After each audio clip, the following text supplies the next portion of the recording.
From beer to pickup trucks, you may not realize it, but the cost of nearly everything may be impacted by a threatened U.S. tariff on steel and aluminum imports. Washers, dryers, dishwashers, microwaves, fridges, ovens, your barbecue, your car. Steel is in about 85% of all consumer products, from your smartphone to travel mug. The rule of thumb is to knock on an item. If it sounds like metal, chances are it has steel or aluminum in it.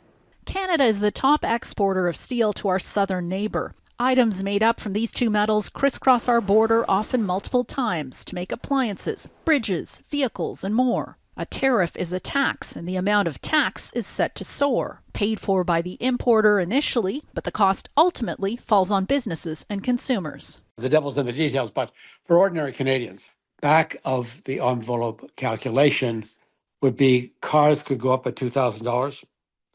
Appliances could go up by $300 or $400. Steel economist Peter Warrian says retaliatory tariffs will stoke inflation across Canada, but in his view, Canada has no choice.